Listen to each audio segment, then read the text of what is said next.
Aujourd'hui, je vais vous parler de la psychogénéalogie. Alors, qu'est-ce que la psychogénéalogie?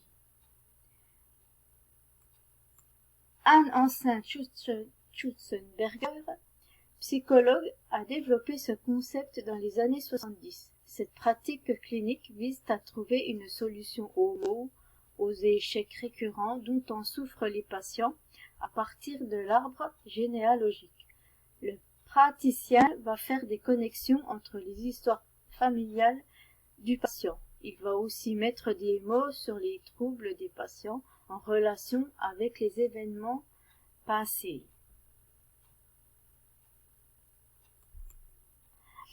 En 2002, elle publie un livre, Aïe mes aïeux, qui est devenu un best-seller. Ce livre met en évidence ces patients qui n'arrivent pas à se sortir de leurs problèmes, comme les addictions, les phobies, les échecs personnels ou professionnels répétés. Dans cet ouvrage, l'auteur, Anne Hansen Schutzenberger, a consigné des cas pratiques de manière à mieux comprendre comment elle résout les maux de ses patients à l'aide de la psychogénéalogie. Je ne vais pas vous donner un exemple puisé dans le livre pour ne pas vous spolier. Alors, je vais vous donner un exemple tiré de mon imagination.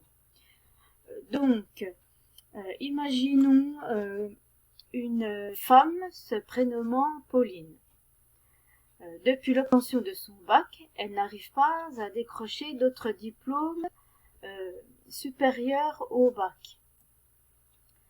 Des formations, elle en a fait, mais elle a tout échoué. Dû aux échecs répétés, elle voit son estime de soi s'amenuire. Elle fait une dépression, s'isole de sa famille et de ses amis.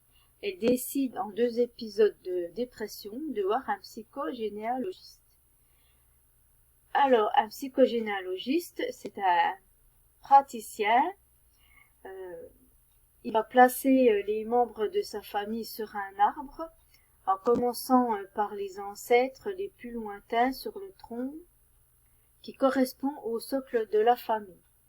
Ensuite, la couronne de l'arbre, qui correspond au feuillage, aux branches, se ramifie, et c'est là qu'ils verront les descendants de sa famille.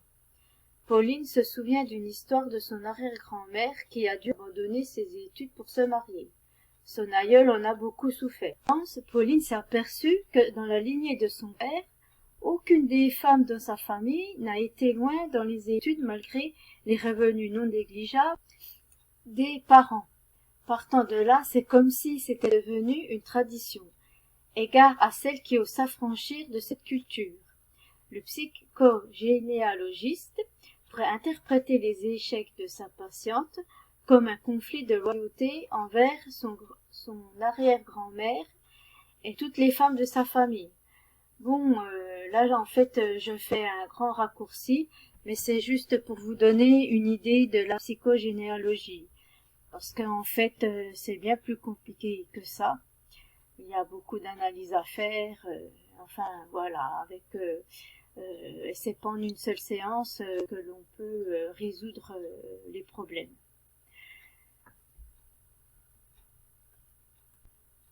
Mon professeur en psychologie de la famille nous disait un jour qu'autour du berceau d'un bébé il y a 100 personnes.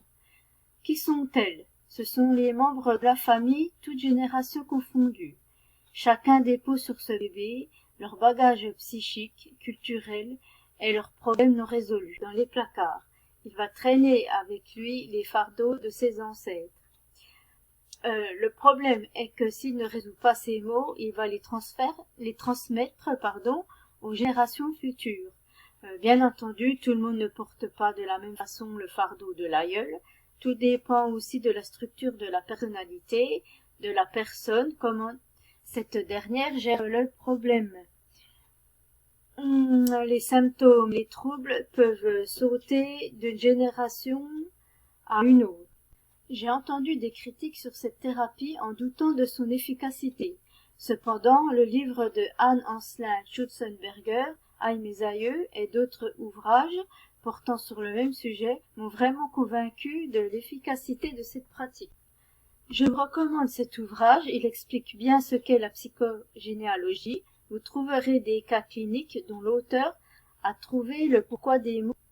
Vous avez eu un bref aperçu de ce qu'est la psychogénéalogie.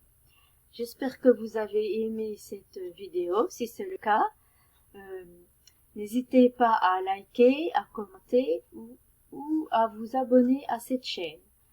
Je vous dis à bientôt pour une prochaine vidéo. Au revoir.